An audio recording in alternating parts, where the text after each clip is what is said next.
Hallöchen meine Freunde, herzlich willkommen zurück bei The Beginners Guide. Wir sind im November, ich weiß nicht, 2009 und in Coder's Head. Ab in Coder's Head, was kommt jetzt? Du verlässt nun... Aha. So, this, combined with the entering game from earlier, tells us that Coda believes his games are connected somehow. It could even be that the stairs game and the puzzle game are literally connected in between this and the entering game. There's a bigger picture that all of his games are meant to play a role in, some larger meaning that we won't be able to grasp until we've seen all of them. And once we have, we can step back and start to understand what exactly that bigger picture is. Okay. März 2009. Ja, also man muss schon alles sehen. Du betrittst nun und dann kommt die Treppe und dann... So als Vorspann. Ohne geblieben ist noch keiner. Oben. Oh. What? Boah, ist das surreal. Okay. Ein Haus. Eine Bar. Let's talk about video game development for a second. Every video game runs on what's called an engine, which determines what the game can and cannot do. So in other words, the engine is a set of tools for game development. Ja, das ist richtig. To make all of these games, Coda is using an engine called Source. Ja, das kennt man. Like all engines, Source has certain things that it does well, and it has certain things that it does poorly. One of the things that it does very well is boxy linear corridors. That's why so many of Coda's games are set in these large, flat, empty rooms, is just because he's working with what the engine does well. The tools available to the creator shape what kinds of creative work they're going to end up making. You might consider paying attention to the architecture in Coda's games, to notice how they seem to stem from an engine that's very good at producing linear, boxy corridors.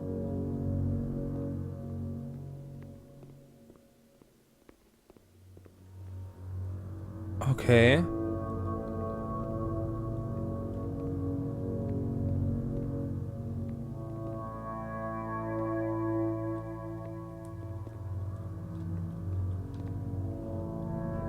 Okay, muss ich da runter?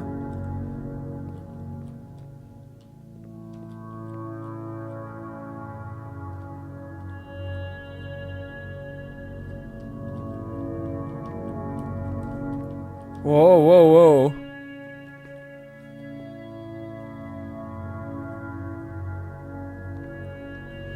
Ja, was erzählt er uns jetzt? Wieso erzählt er uns das mit den Korridoren?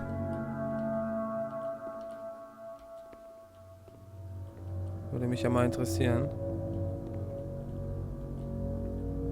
Was mich noch mehr interessieren würde, ob hier am Ende was ist oder nicht. Oh, huiuiui.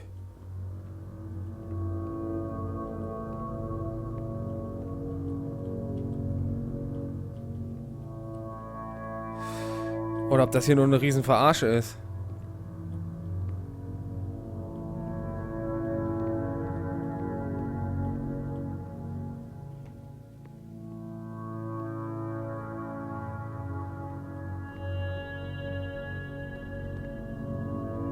Da unten ist was. Tatsächlich.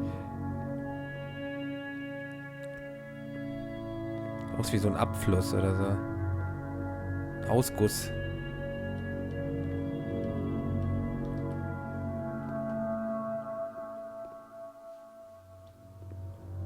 Was ist das? Bin ich jetzt hier schon aus Versehen reingesprungen? Da unten geht's noch weiter. Ich will mir das mal von oben angucken. Was ist das? Einfach eine Scheibe vor. Okay. Okay. Strange.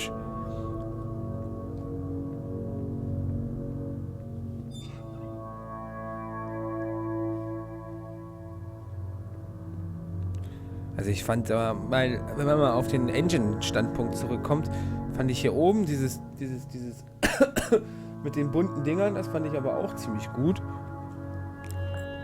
Also die Engine kann nicht nur... So, das sieht schon ein bisschen aus wie Half-Life 2.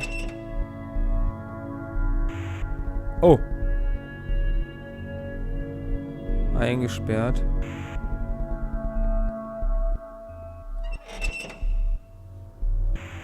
Okay.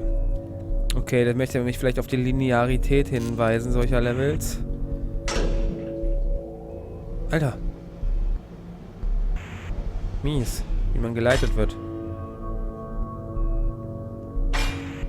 This prison, funny enough, in Coda's original design, the doors stayed shut for a full hour before letting you go.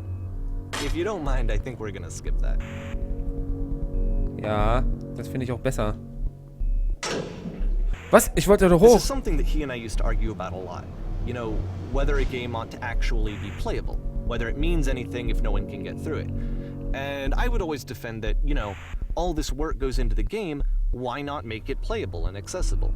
And so we just got into heated arguments over it, and there was one time that after one of these conversations, he went home, and a day or two later, he sent me a zip file entitled Playable Games that was full of hundreds of individual games, each of which was just an empty box that you walked around in and nothing else.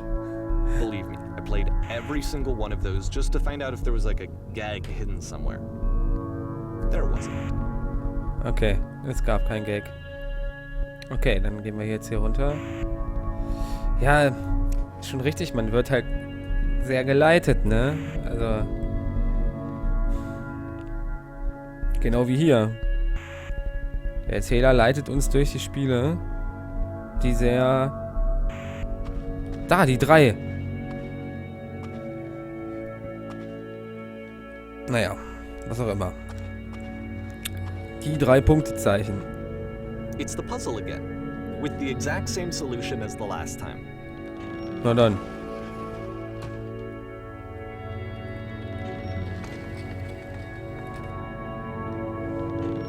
There's still no clear indication of what makes this puzzle so special that Coda is going to return to it over and over. But I promise I'll share with you my interpretation very shortly. Okay. Kann man hier rausgucken aus dem Fenster?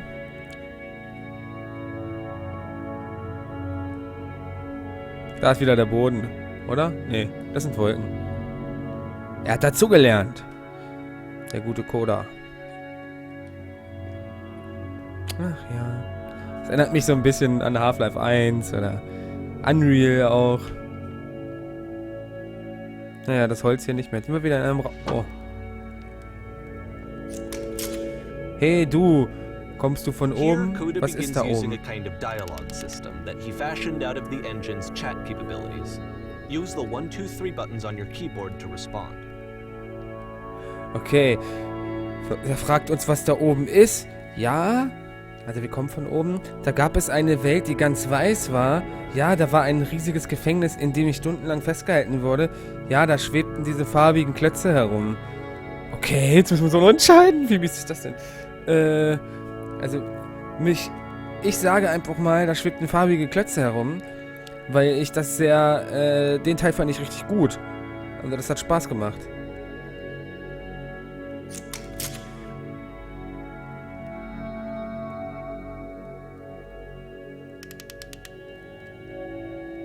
Musstest du ein Rätsel mit 2 Türen und Schalter? Ja, das war das Allerbeste, was ich getan habe, bevor ich... Nein, an ein Rätsel erinnere ich mich nicht. Darüber möchte ich nicht mit dir reden, schließlich kennen wir uns doch gar nicht.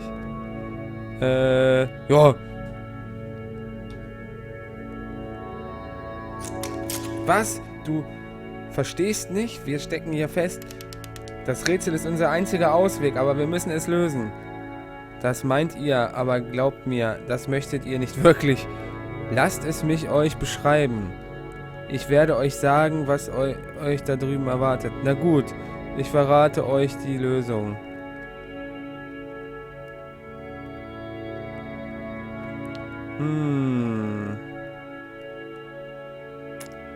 Dann beschreiben wir das mal. Wir verraten nicht die Lösung. Wir müssen ja selbst drauf kommen. Nein, das reicht nicht.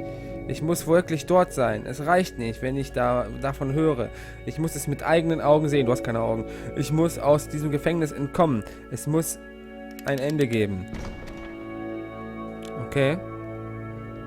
Okay. Ein Gefängnis. Ein Ofen. Oh, derselbe Raum nochmal. Hallo. Hallo, wie bist du hierher gekommen? Musstest du ein Rätsel lösen? Nochmal? Ja, möchtest du die Lösung wissen? Nein, nein, wir finden den schwarzen Bereich zwischen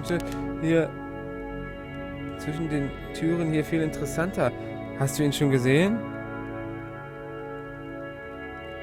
Hä? Ich erinnere mich nicht an den Bereich zwischen den Türen.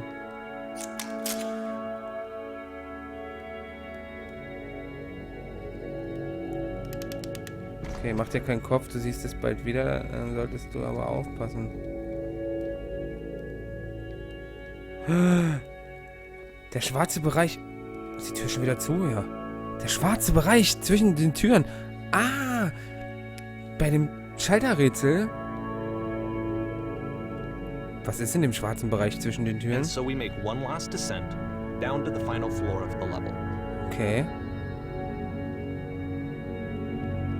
Der schwarze Bereich zwischen den Türen. Oh, jetzt geht's nach draußen. Ein Innenhof.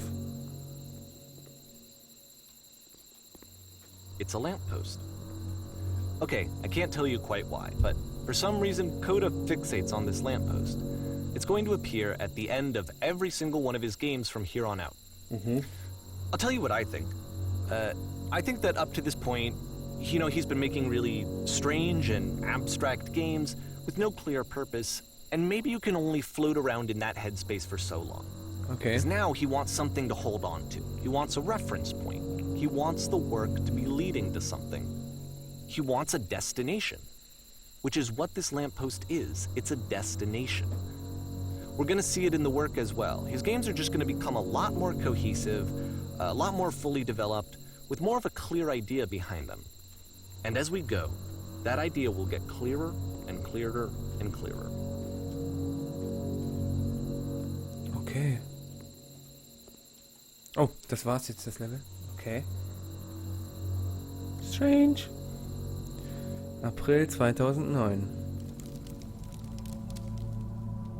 Dieses Spiel ist mit Internet. Beim Internet verbunden. Beim Rumlaufen kannst du Notizen hinterlassen. Alle Notizen, die du siehst, wurden von anderen Spielern hinterlassen.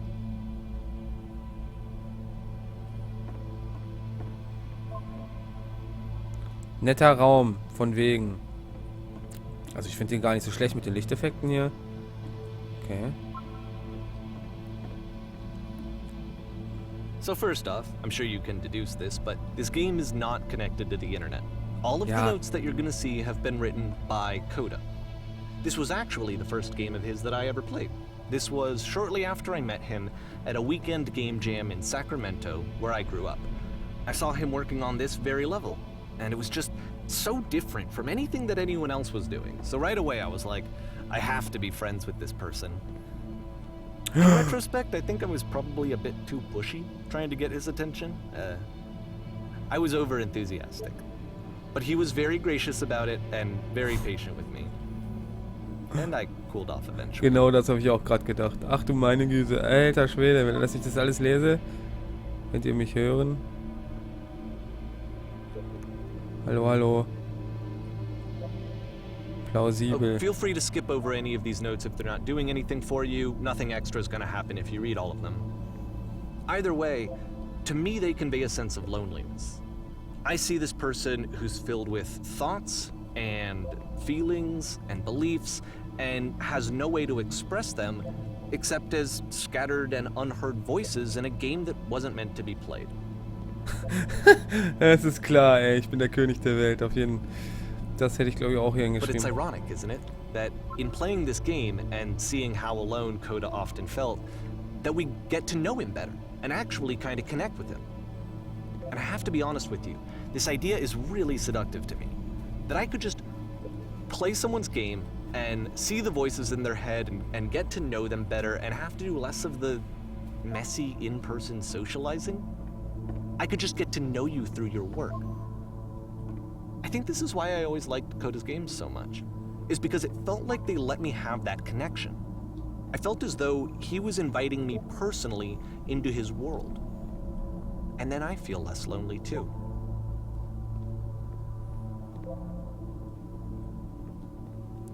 Ja. Aber es spiegelt auch richtig schön wieder so, so Sachen. Also das erinnert mich ja ganz klar an, Sesam, öffne dich, ja. Das ist echt sowas, was ich auch... Hier geht die Tür auf. Muss hier raus. Warum Tür zu?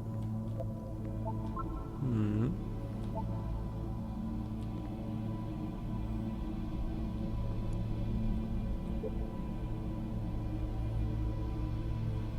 Ja, ich helfe anderen, weil ich mich dadurch gut fühle. Das denke ich mir manchmal auch bei Spielen wie...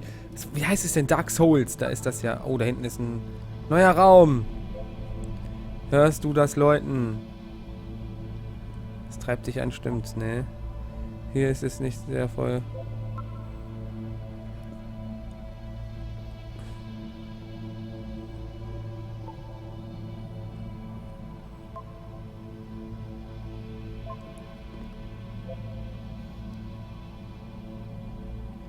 Stopp, zurück. Wer weitergeht, wird elend enden. Das ist von Dark Souls. Blumenkohl prägt unsere Nation. Okay, ich will zu diesem Bild. Das dauert mir hier zu lange. Er hat ja gesagt, ich kann die ruhig skippen. Nette Idee. So, hier der letzte Einsame. Ignoriere die anderen Zettel. Mehr Aufforderungen brauchen wir nicht.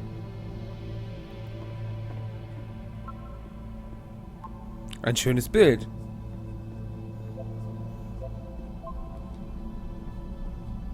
Ein Flüstern? Schnell laufen kann man übrigens nicht.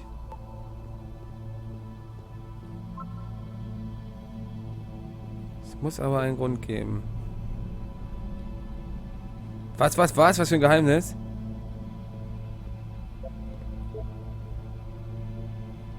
So, hier bin ich.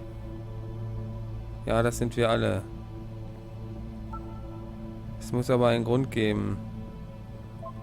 Ein schreckliches Geheimnis hat er gut gehütet. Ich habe das Spiel geschafft. Mhm. Mehr Räume? At the end of this level, we're going to see the puzzle again. And here, I'll tell you what I think the puzzle means. Each of these games represents an idea that was on Coda's mind at the time that he was making it. And the puzzle is a way of closing the door on a previous chapter of his life before moving on to the next one. Okay.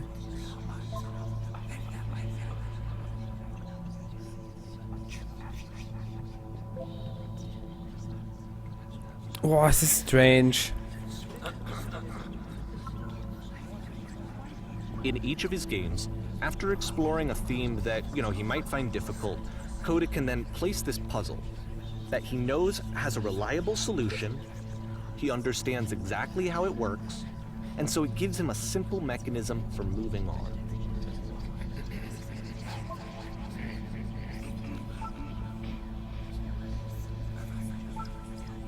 Hilfe! Hilfe!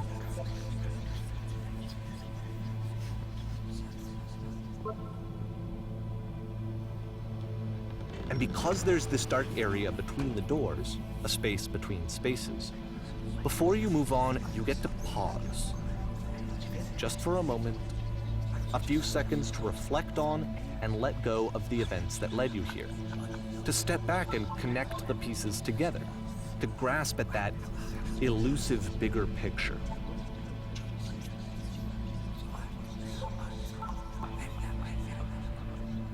Na komm.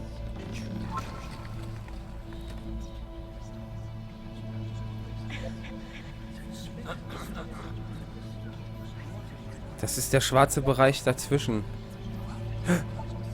Da oben.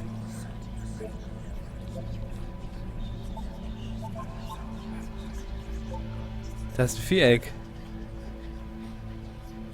Und sonst ist hier nichts. Nebel ist jetzt hier noch.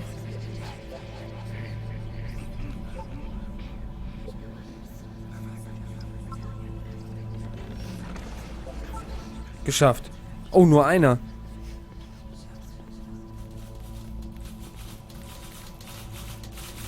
Schreibmaschinen.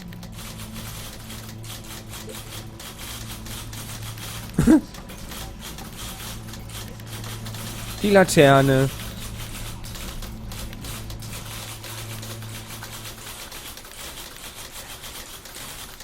Bist du da? Bitte sag etwas, irgendetwas. Ich muss nur irgendetwas von dir hören. Sprich mit mir, bitte. Warum fällt dir das so schwer zu sprechen? Sprich. Okay. Crazy shit. Bitte. Okay, this one is tough. It's gonna kinda just spin its own wheels for a few minutes. Hang with it. Okay.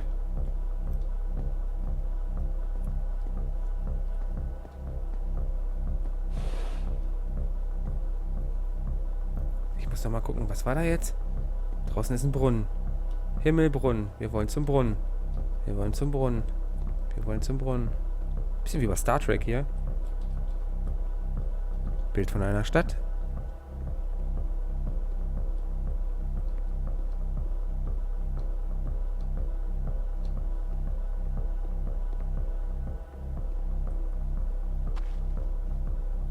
See, like, this is it.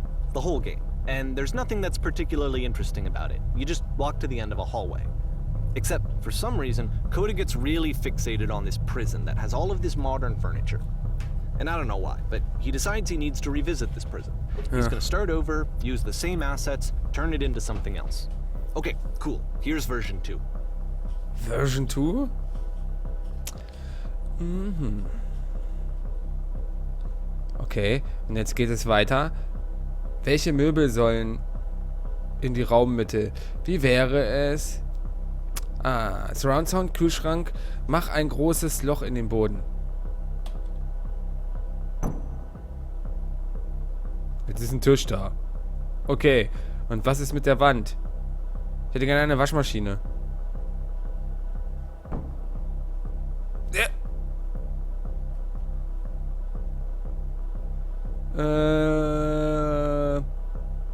Ein Dachfenster, ein ganzes Panoramafenster an der Decke. Ich denke, da an ordentliche 15er LED, ein Baustrahler, ja. Okay, wir stellen eine Tesla-Spule in jede Ecke. Cool. Komm. Es gibt eine Leuchte, natürlich. Ja, super. Wozu kann ich denn überhaupt was drücken? Und ein Tisch. Wir brauchen einen Tisch.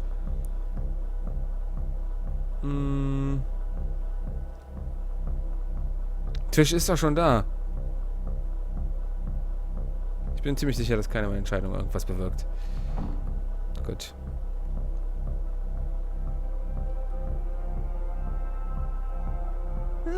There's a bit more to this one, but still, it's not really communicating anything. It's kind of just weird for weirdness' sake.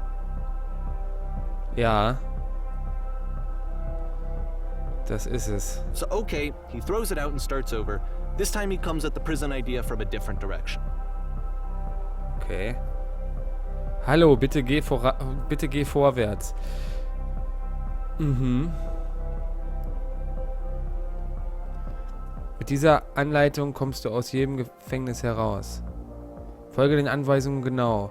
Zuerst musst du auf den Tisch klicken. Gut. Jetzt geh zum Fotorahmen. Und dreh ihn leicht nach rechts. Jetzt schalte die Strahllampe in diesem Raum aus und wieder ein.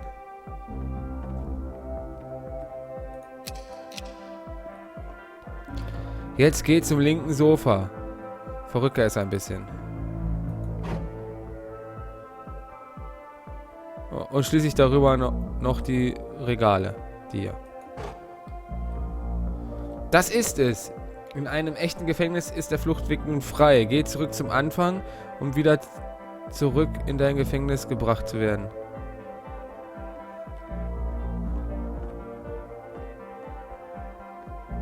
Zurück. Okay. What the fuck? Ah, hier, mein Gefängnis. And of course, now the table is gone and you can't begin the chain of events to escape. Here's a version where there are no bars, but you can't actually get to the well. And then a version where the inside of the prison is the outside and the outside is the inside. Let me just blink you real quick through a few more of these. I mean, he really unloaded on this prison idea. There's nearly a dozen of them. Personally, I think it's awful to watch this. To see a person basically unraveling through their work. And for what? Like, at what point do you just go, maybe there are game ideas other than this prison that I could be working on? But Coda doesn't have that voice telling you to stop, that particular mechanism of defense against yourself. Without it, you just spiral. And so he keeps going and going and going and going and going, and then he hits on something. And he likes it. And that's it. He's done. He stops making prisons. This is the very last version of the prison game that he created. And the reason I think it works is that the prison is not actually in it. Okay. Häuser.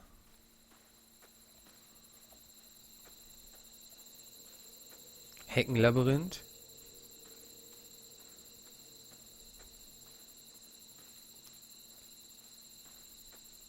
Ist das eine Telefonzelle?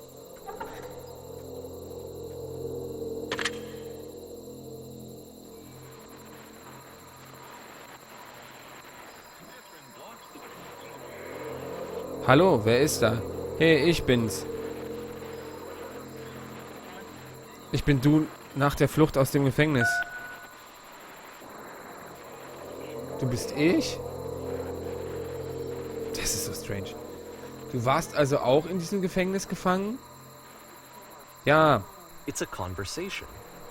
And so this is what Coda wants, is to be able to talk to someone, to share what's on his mind, and to get some good advice from someone who knows. Okay.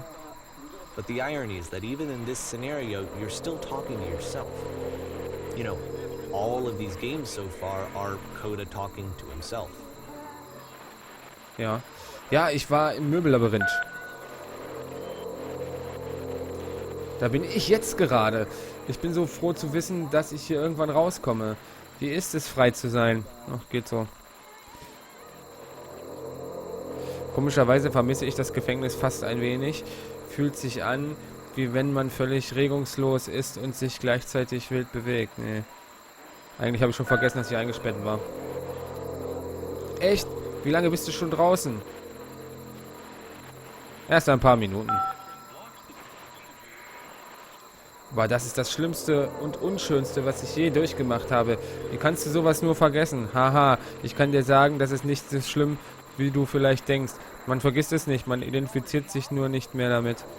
Wenn man tief drin steckt, kann man alles wie eine man vergisst es nicht, man identifiziert sich nur nicht mehr damit. Moment, wenn du ich bist, hast du dann da drin einen Anruf von einer anderen Version von dir selbst bekommen?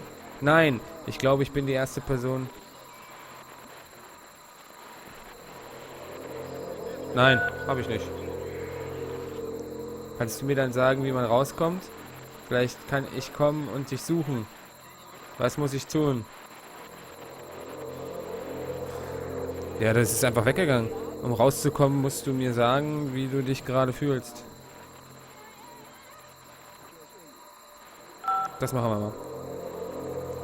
Was? Wie funktioniert das? Sag einfach. Das kannst du nicht wissen, bevor du draußen bist.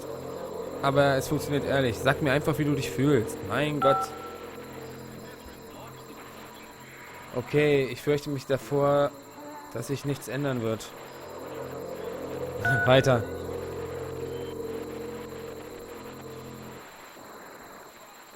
I can see why he considers this a fitting conclusion to the prison games. After all of the obsession and frustration, just to be told by someone you can trust that things are going to be okay. Wouldn't that be nice?